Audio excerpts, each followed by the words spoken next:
Connoissee, how are ye? Welcome back to the Candlelit Tales podcast. My name is Sorika. I am sitting here with my brother Aaron. And we are talking about our classics series. We tell Irish stories and we chat about them afterwards. This is the reflections of the classics series, part 2. Yes, if you haven't seen part 1, you can't see it because it's a podcast. You can't see it at all. So you can't see it. So there you go. We didn't take any video of this conversation. I took a little video. It is lost to time. Yeah, I remember. If anyone was wondering what was distracting me in the last episode, it was Aaron taking videos. Because I can't tell stories with a camera on me. I've realised it's incredibly distracting, I find. I've tried. Anyway. We've tried. We've done some of them. Anyway, it's tough. So we are talking about more of the classic series, and if you haven't heard those stories, maybe go back and have a listen. This time we're looking at the Ulster cycle. Again, these stories are very popular stories. They crop up in all of the literature for primary schools, and Cuchulainn is one of the most famous heroes in Irish mythology. And of course, we had to tell the birth of Satanta and how he got his name. Cuchulainn. So, how did you keep this alive for yourself in this telling? Well, I think for both of these stories, there wasn't a huge amount of anything new that I wanted to bring in.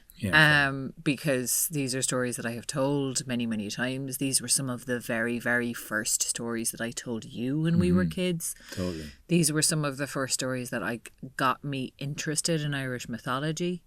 So I think for me, it's just a case of they're quite familiar and they're actually quite enjoyable to tell because we haven't told them for a while and because I haven't been doing those stories for a while. It's always fun to tell stories to a live audience because it's always fun to kind of, I was at the retreat in Scotland with some other storytellers, and Kirsten Milligan had a great way of describing it. She said telling a story is like introducing somebody to a good friend of yours. Oh, nice. As a storyteller, you kind of want to get out of the way of the story. You want to lead people into it. You want to introduce them, and then you kind of want to let the story take over. Yeah, totally. Which I thought was a lovely way of describing what it feels like to retell a story that you really know and really love. Is oh, here's my old friend at the birth of Satanta. Yeah. Here is a story that I have been familiar with since I was a child, and that I have still an appreciation for, and this might be the first time that you're meeting it. So here you go.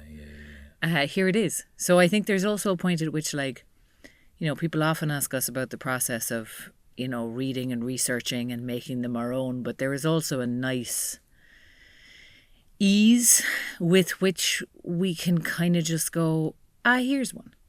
I mean, again, because it's so documented, there's so many versions, there's so many rewritings of it.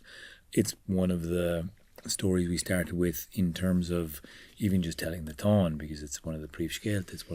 He's one of the characters you need to really get in people's minds before the epic of the Táin, and you're going back over that again and again and again in so many different angles of telling his story from birth up until how he's a warrior. So not only do you have the detailed versions, but you have the really condensed versions. And it's nice to kind of spend kind of a bit of just focus on that setup. And I think I was mostly I was trying to have a little play with, we have done stories where we are very, very in the point of view of one character. So I was kind of playing with making a clear choice about whose point of view I was telling it from, and switching that throughout the story, and kind of taking my time with being okay, this is this character's perspective now. We are now with Crohor for the duration of this particular portion, and then we're going to go to somebody else in both of them. So I think that was kind of as a technique, I also find that is a nice way of, I guess, refreshing the story for myself, of just kind of getting back into the person who is in the story and their feelings and their reactions and their situations. And I often find there's something interesting with just kind of trying to texture that a little bit, because they are occupying, in some ways, a familiar world, because I think the emotionality doesn't change, but in other ways a very, very different one. Well, it's so nice to be so familiar with it, and also it's really curious to what I find difficult is actually what you did very well, of just telling the story of the birth of Satanta without the addition of, all of the rest of the stories which add into it, which I kind of got into the tumbleweeds with Deirdre, but we'll get to that. Yeah. And you're not explaining how Crohor became king. No. You're not explaining the context. You're just telling the story of the birth. Yeah, just this one story, because I think that was something we talked about with the classics as well, of like these are stories that we have told as part of other stories, or as podcasts where we have like a couple of different stories together. So it was kind of nice to just be like, no, I'm just going to do this one. This singular bit is just going to be clipped out and it's going to stand alone. Because I think as a live telling, sometimes where I get stuck is like, that conversation you have in your head when you're telling a really familiar story and you know it very well, but you also know the extra detail, the extra layer to it, and you really have to simplify it and cut that out. And you have a few narratives kind of almost crashing in on each other to try and make it better, more rounded, fuller. Maybe there's part of you trying to show off that you know an extra detail.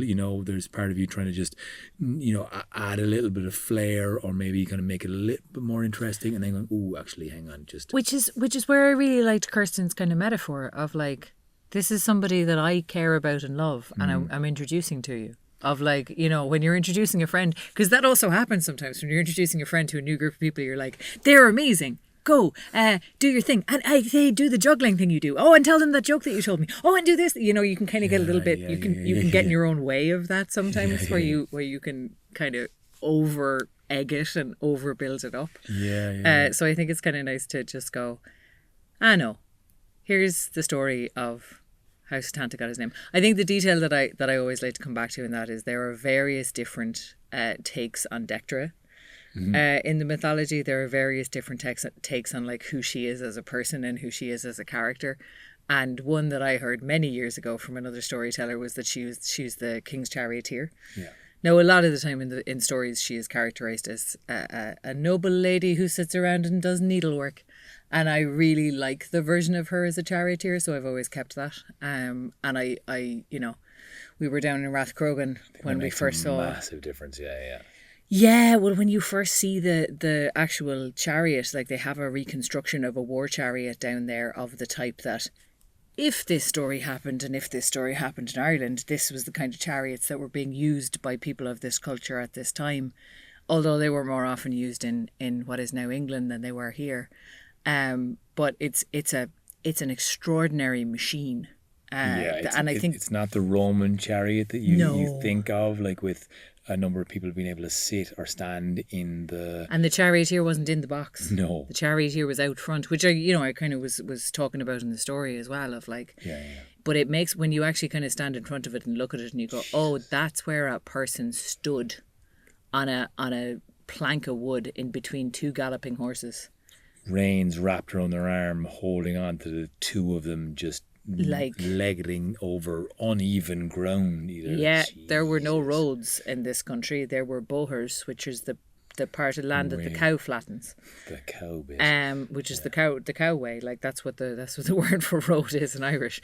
So yeah, an extraordinary kind of athletic ability that she has that I think is kind of worth bringing up. Not that needlework is not also a skilled and incredible occupation that's very valuable at those times, but I think it's nice to also bring in that, like. But I think Lady Gregory tends to lean in on the ideals of womanhood for Elizabethan times. She had that cultural context. Yeah. Victorian times. Victorian I think she was more of a Victorian. I think, was she? Anyway, I can't remember. I mix those two up, sorry. I'm not very good at history. Wildly centuries apart. Yeah, I know. The first Queen Elizabeth was Shakespeare times. Whereas your 1800s, I think, is more Queen Victoria kind of stuff. One of those things that I stupidly just interchange without really Yeah. Well, Elizabeth II. Elizabeth II was your kind of like the most recent Queenie. Yeah. The second one was sound. Yeah, the second one seemed sound enough. She was over. Anyway, so I guess my main question for this story is, why is it again, I'm kind of linking the birth of Satanta and how Cuchulainn got his name kind of together because they're the same character. And why is this story of Cuchulainn once Satanta so popular? Why did it stay in the primary school texts? Why is Cuchulainn the one hero we know of, across the nation? And why is it one of the most recognized classics? I mean, I think there's a huge amount in the kind of fascination with kids around the fact that this is a boy hero. Yeah. Like Fionn, and we were talking about Fionn last time, Fionn gets to maturity and adulthood before he becomes a leader and a warrior. Cuchulainn is kind of the hero who doesn't grow up, which I think is really appealing to children. So I think those kind of early stories of Cuchulainn, of him being this like child prodigy, of him being this incredibly accomplished person within the context of a group of people who really value the thing that he's good at. And him being just like a specialist and someone who is brilliant at fighting to a point that it is scary to his own allies and friends. I think that's really appealing for kids because these are also stories about children. There aren't that many stories in Irish mythology where the child is the hero and the child survives. And we'll talk about the children of Lear in a little bit as a kind of counterpoint to that. But like Cuchulainn is a child who is the hero. And at least for the kind of first few stories pre-Thon, he's a very exuberant hero. And he is a hero who is like effortlessly brilliant and better than everybody. Now that also becomes the tragedy of Cuchulainn, is that he does die before he ever really grows up. And that he kind of, is never able to graduate from warrior to sort of king, and he's never able to get his temper under control, and his violence comes back to end him. The consequences of the whole warrior archetype is paved out in his story, absolutely. And I think you're right, though. I think the brilliance of this young boy, again, how he gets... I told you not to touch the table. I just needed to pick up my lip balm because my lips are cracking. You're moving books and you're moving... I put them down on the ground so they don't clink them on the table. I'm telling you, if you hear any clinks, it's Soraka. It's me. It's because we didn't set up a backup microphone because we were both too tired today. Speaking of not being tired, Satanta... Speaking of the opposite of that. Speaking of the opposite of that, he's brilliant. He's able to take on the boys' troop. He's playing them all at a game of hurling, and that's just a ridiculous thing to imagine. Even just like one person playing against 150 kids, running around, be that athletic, that fast, that skillful, that strong, and yet, it's kind of me against the world. It's completely opposite to integration. It's complete opposite to team sport ethics. It's complete opposite to, no, you need to share. Like Satanta doesn't share. He doesn't do things. He's almost a spoiled brat in so much of it. And I think you're right. I think a lot of kids just for hearing that the first time, like, oh, cool, I want to be that. Yeah, you want to be that kid. You want to be that kid. And like, I also think there's a certain degree of like, there is a loneliness to being good at something as a kid. Like, it can be validated and it can be valorized, but like, it can also be very isolating. Sure. I mean, the consequences of that life then, are quite tragic ultimately, and clearly show that that's not a harmonious life or a way to be content. It has its own challenges. The formerly gifted child among us can attest to that as well, of like, that can be a difficult thing to grapple with then, and it can be an isolating thing. Living up to the expectations. Well, even at the time of like, it puts a distance between you and the other kids. Even if the adults are praising you, it is something that sets you apart, and that's something that I think has always been a feature of the Cuchulainn story, because I think every kid in one way, all of us want to feel like we're special and we're set apart. So there's something that everyone, I think, kind of can connect to in the Cuchulainn story and the Satanta story, particularly in those kind of early days. And there's a lovely like mix of magic in that story as well, of like, I kind of love the fact that Dectera runs away from her bridal duties, and it makes total sense that she's a charioteer because she's going to get married off to a landowner, and she's like, I have not had the crack yet. And there's a really strong character in Dectera who runs off to the world, to that sense of adventure, and then that beautiful kind of sense of magic kind of coming back in with that almost spread of locusts, the birds coming like a plague. Yeah, the kind of plague of birds eating the crops. And I think like it's probably important to say, just so people are, not getting mixed up about this, is like, it's not a forced marriage. That wasn't really a thing that could happen. Like she was getting married without being particularly enthusiastic about it. Yeah. But she wasn't being forced into it.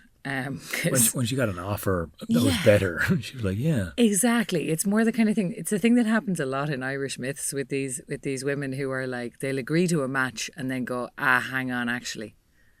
Now that I've agreed, now I see what that actually means, and now I see a different option, which is also echoed in the Deirdre story, I think. Big time. So yeah, there's a little bit of magic, and I think there's always that lovely thing as well in the other world, like Dectera, because the idea in the story, as I've heard it, is that Dectera sends those birds. Dectera maybe is one of those birds, transformed because she decides that she wants to raise her child at home.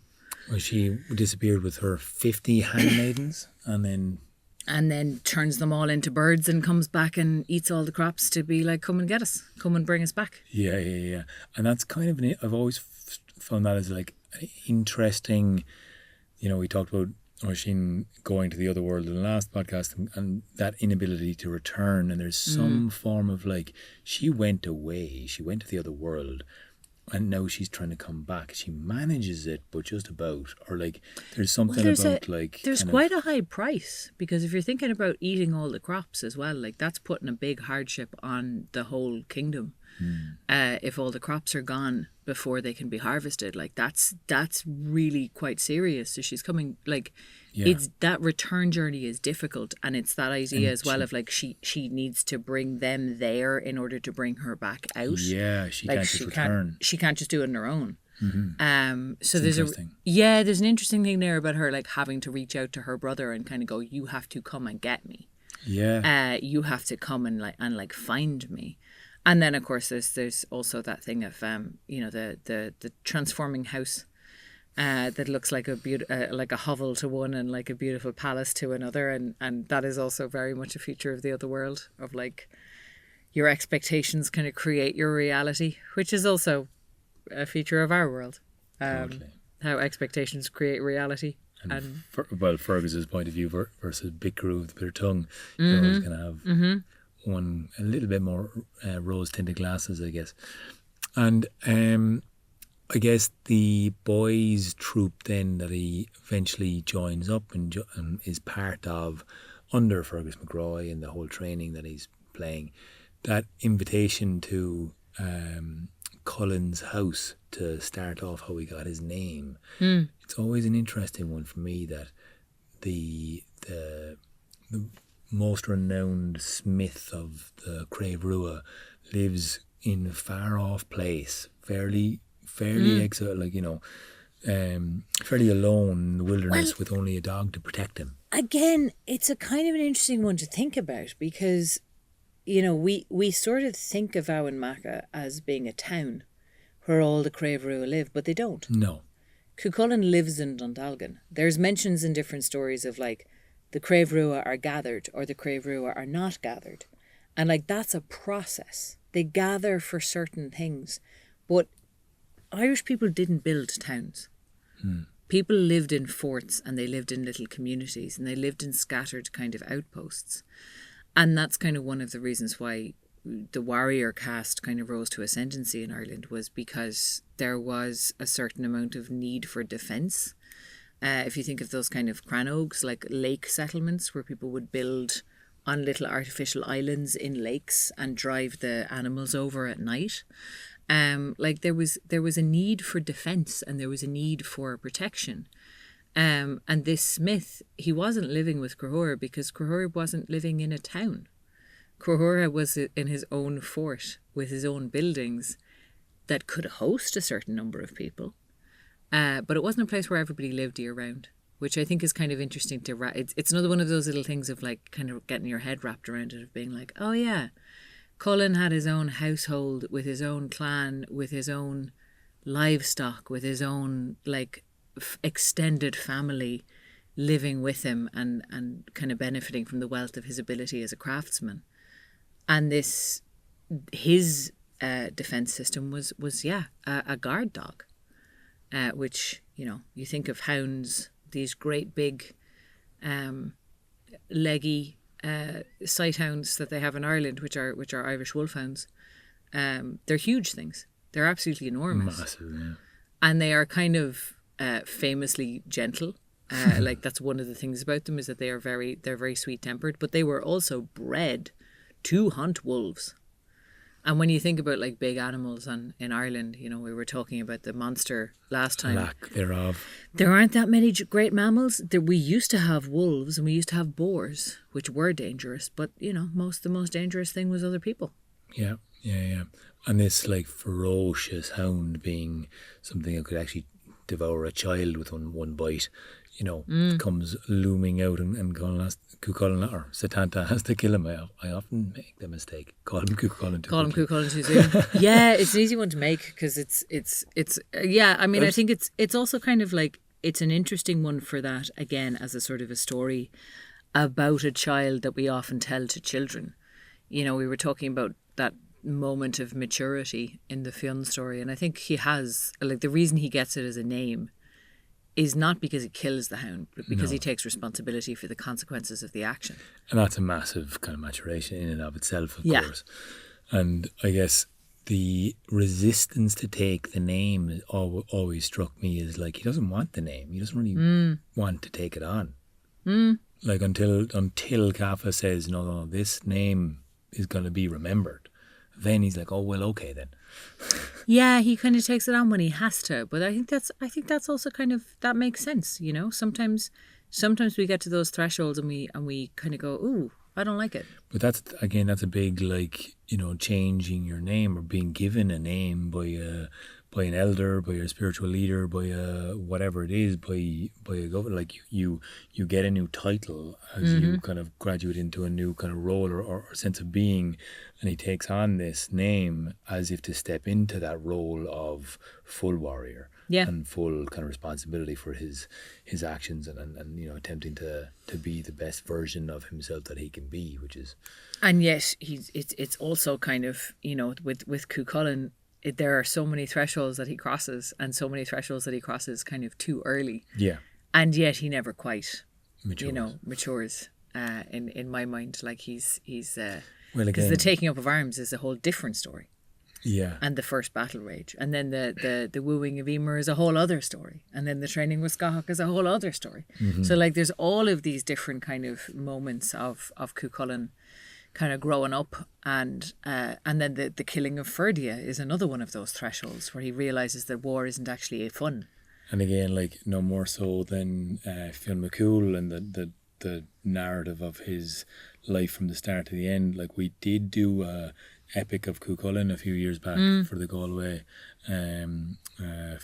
festival. Theatre Festival. And I remember doing it up in the Crane Bar, and it was beautiful, but it was to piece together the beginning, middle and end of his quite a tragic life is an interesting one to round out, because it really does show how little he did really mature, even though he had those seemingly obvious maturation points that he kind of just he had those initiations, I guess.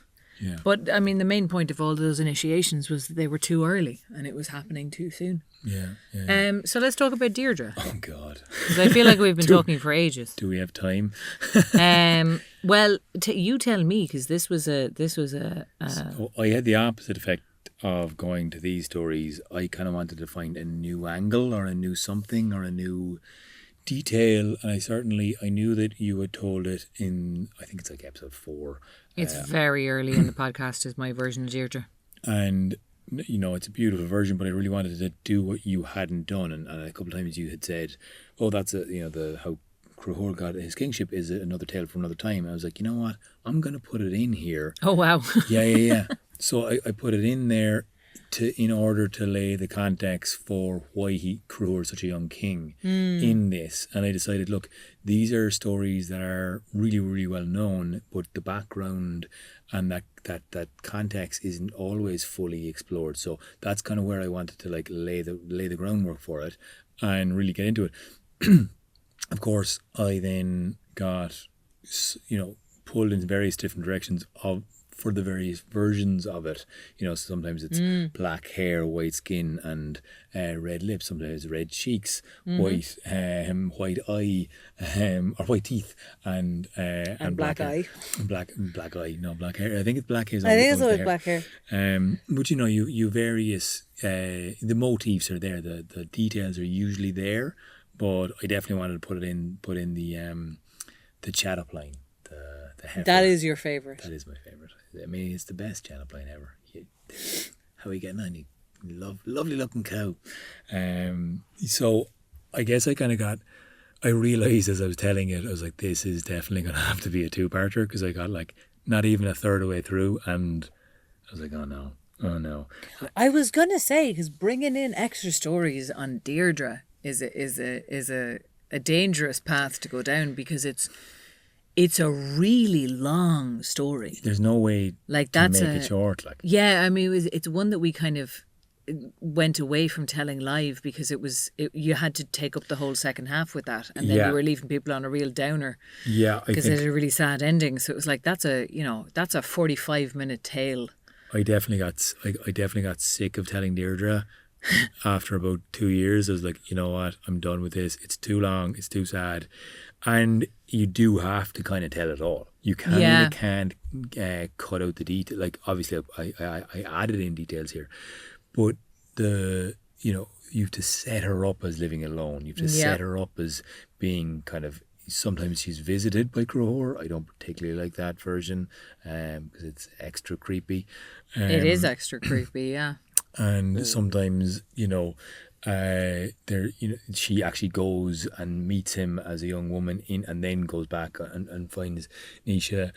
Again, not particularly mad with that version. It's just creating, I think, I can't remember the name of the artist for who has her as a blonde-haired wild woman for the mythical Ireland, not mythical Ireland. The Bard? The Bard. Oh, yeah. Bill Felton. Thank you. His image of Deirdre is always one that like strikes me as like she's wild, like, yeah, and she's not really described as that so much in the stories because stuff happens to her. She's quite passive in some of the tellings. Yeah. So trying to take extra details and put it into this way of her being very active, and being very in control, because she says to Anisha in no two ways, like, we're leaving. Yes. You come with me. But I think again it's one of the things that happened to Deirdre over time was that at a certain point in the history of Ireland, the ideal of womanhood was to be passive. And to be, pretty and still and not make any decisions. And so because Deirdre is like the most desirable woman, she has to be the ideal of woman. And when the ideal of woman becomes passive, she is made to be passive, which doesn't really make sense in the story. No. But it also kind of worked for Ireland as a metaphor for colonialisation. Like Deirdre of the Sorrows, that was one of the reasons that this story is such a classic, is because Deirdre was standing in as a metaphor for Ireland. Yeah. Which was pulled about and acted on against its will, and that kind of was an appealing story, I guess. Yeah, no. I also think that the idea of somebody being so determined to live free and wild, and obviously the kind of the human aspect of Ireland being a wild country, being kind of dominated by an external power, is really, really strong and obvious as well, because she's very much controlled as soon as she gets brought back. Mm-hmm. I decided to break it in two when they were in Scotland and leave it there, and because there's a lot of the story there and you're kind of building it up, and again there's versions where they meet Manannán and they have kids, and they she's in trouble with the king of Scotland, and they have a whole dune for her over in Scotland by a particular lake that I can't remember now. But the brothers always strike me as like, are they just versions of Nisha? It seems like one of those fairy tale replications of a Yeah. character, doesn't it? Where you're like, here's 3 characters and 2 of them die, and then the third one gets the gold. And Nisha on Ireland, like, yeah. it's just a kind of, I think it's one of those triplings. You get those kind of sacred triples as well in Irish myth of like, you know, the gods and the heroes, and a lot of them are multiplied by 3 for whatever reason. Our ancestors like threes, I guess. I mean, we still do today. We do. Yeah, they don't ever get much of a personality, but I love that dream then, and the description of her dream, and how she knows it's foreboding, and she keeps on saying it. Fergus says it's grand. She keeps on saying there's blood in those clouds, there's blood in the raven's beak, there's no way this is going to be good. And the third one then is the being led into the speckled house, and sure enough, you know, the fact that the Grave Rua aren't even really fully assembled there is part of the downfall of it. I think is also that kind of thing of like, it's that Cassandra from Greek mythology kind of motif of the woman who is like just standing there going, hey, this is a bad idea. Hey everybody, the boat's going off a cliff, and just like nobody is paying attention and nobody is listening and everyone is dismissing.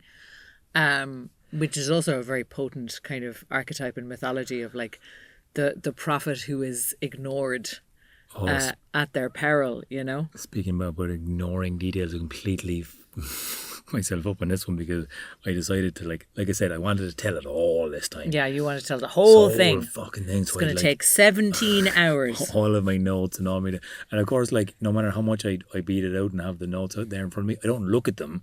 That's the preparatory stuff, you know? So I still have to tell the story. You write it and then you don't read it. And excellent. I realised as I was going to the fight, and I think I covered this in the edit, but I was like, oh no, I introduced Fergus's children, fair-haired Ilan and rough-red Bunya, and forgot about them because there was so many other things going on, and I was just like, so that's what that text was about. Yeah, so I went back and it's like, oh, for fuck's sake. So I found a part where like, and again, I didn't quite do that section of the story justice because I was realizing it was going to be a day-long podcast. But again, like they go out one after another, and they, you know, there's a crew who actually offers Rufferbunia land, and he accepts it, and he goes over to the other side, and apparently it all becomes barren. And at that stage, I was like, look, I can't slow this down because I got to keep the pace up. It's in the battle mode, and that's again the part of the oral tradition is like, how do you fit in all the detail that apparently it is there without a pause, a kind of a sip of water, a change of tone, and an extra detail here, an extra detail there. Slowing down. A new night, a new chapter, like, you know, like break it in another point. So like that was an interesting one to kind of try and slot in. But anyway, I did decide to end it on again, there's 2 versions of how she dies. You had her dashing her head off the cliff, and there's her stabbing herself in her own heart, which is pretty horrific. And then I did try and get the trees at least weaving together. Yes. At the end, because at least that's some way. You know. At least they're some way united when they turn into trees. I mean, look, trees are all that'll be left of all of us. Indeed, Hopefully. We hope. So tell me, we've had a conversation about the Children of Lear, which is kind of a funny one because it's I have had several people I know have heard that rant of mine about the Children of Lear. Sure. But it was also the last time that I've told that story was on the podcast, because I kind of got to a point where I was like, I'm going to tell this and then I'm done. Yeah, so I was reading actually, to be fair, I must thank, I think Finn is his name, one of the guys on our Patreon Zoom call, who said, why don't you do Children of Lear? And we hadn't it on the list, hence the reason. No, we hadn't, because like I said, it was kind of a one we did a few years ago, and then I was like, I'm finished. That's it. And we were going to do 3 from Fionn and 3 from or Fianna, and 3 from Ulster, and then leave it at that. And you do 2, and I do 2, and we've done 3 each. Yeah, and we did then 3 each. This one, I guess, it's always like, if we're asked to do a story, we tend to do the story. So I had that invitation because I knew you were done with it. And again, I went back. I was over in Sligo. I was working on a theatre show, and I just read a few variations on it, which were very interesting. The mammoth book of Irish mythology, which has some mad details that I didn't quite love. Again, kind of making links to Manannán MacLear, and Lear being the son of this particular Lear, and it was just links that I don't quite think are founded. And again, I think I talked to you about it. Yeah, we talked about it a little bit, because I was like, he's no relation. Like, I kind of need that to be quite clear. Yeah. That Lear is no relation to Manannán. That this is a much more, like, Manannán is one of the oldest figures in Irish mythology, and Lear of the Children of Lear is one of the newest characters in Irish mythology. So I really object to people like putting them together, or even saying that Manannán Mac Lear is the son of that Lear, which is like, no, he fucking isn't. Well, I mean, look, it makes sense quite literally, but also when you go back to the time of it, because the timey-wimey stuff happens here, and it's so definitely a correlation and a link to that French story, and there are links to the various stories of the swans in Europe, and swans are so iconic anyway, and certainly in Irish myth, and there's some beautiful little links to this, that once the children of Lear leave Derivara, then that's when the two of the Danann decide no swans will ever be killed, and that's the kind of, that's when the laws are put down. But even the timing of it, a number of versions I found were trying to place this after the Battle of Taltu. So when the Sons of Mill had come to Ireland, and everything was fragmented, and we didn't know who was leading, and that makes, again, kind of post-rational sense, but also you're kind of picking up fragments to try and place this in a specific time. You know that people are doing a job of weaving this story into an existing, tapestry. Like, this is stitching it in, and finding ways to link it in. And like Bov Darragh is a character appearing in here. Obviously, that's not a character that only exists in the Lear story. That's a Bov Darragh Mac an Dagda is a kind of a prominent figure in a lot of the mythologies of the other world. And I guess that's always fascinated me, of like, why is it set in a time of turmoil where the leadership of the the two of the Danann was under contention, and we weren't quite sure when to place it. And so I guess I was finding my way to get into the story, and without necessarily wanting to overly villainize and land super heavy on the second daughter. Again, the naming of the daughters are actually quite interesting, because you've different versions. You've Eve and Ev, and Aoife is... She's always Aoife, isn't she? She's mostly Aoife, yeah. But the other sisters have various names, and some of them are linked to the winter, spring and autumn, and just various takes on it, which are nice. But I guess the children of Lear themselves, the hardship, I kind of wanted to see if I could play with it, enjoy telling it. Again, it's one of those stories that I have told a number of times, that you kind of go back and look at what are the building blocks and what are the narrative little links that you want to tell for this story. And the choice, again, is ultimately the very, very end.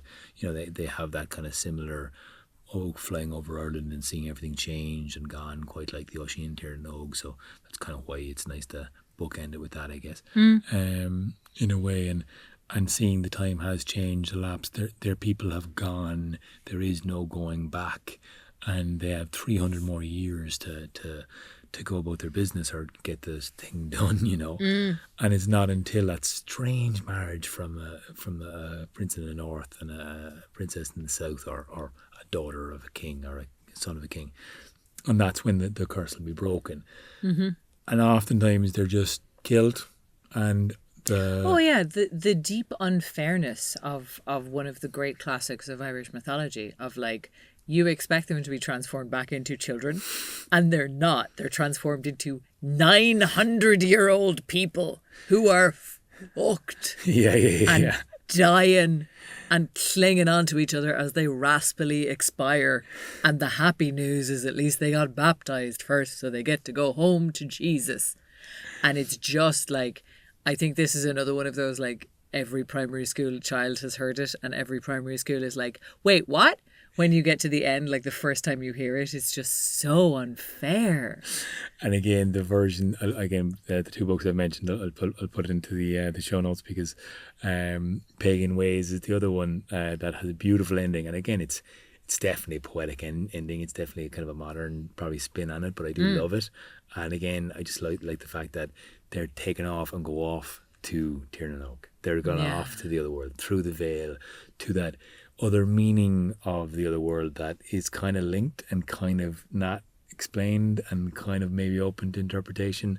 And yeah, they die, but they're led. And they're brought to pagan heaven instead of Christian heaven.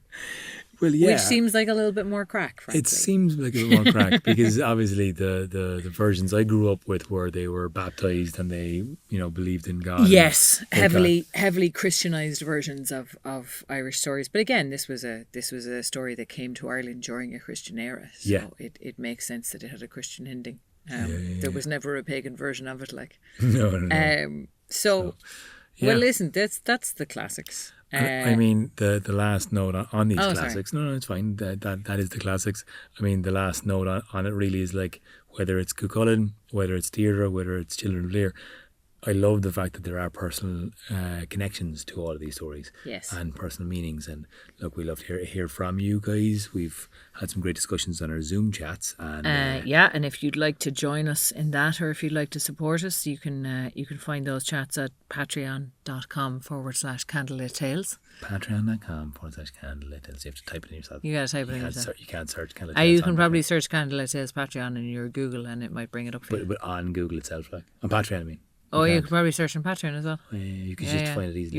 It is easy enough to find it. You really, can probably go onto our website. You would probably go onto our website, and there's probably now a link to it there somewhere. Yeah. All right. Just to cover all the bases. There's a few different ways you could find it. There's probably a link in the show notes underneath the episode. Anyway, look, as we really appreciate the support, and we'll be very much encouraged to hear any suggestions or other stories you'd like to hear us tell. We've very much enjoyed this classics series, and we hopefully we'll get back to stories next week. Yeah. In the meantime, keep her lit. You.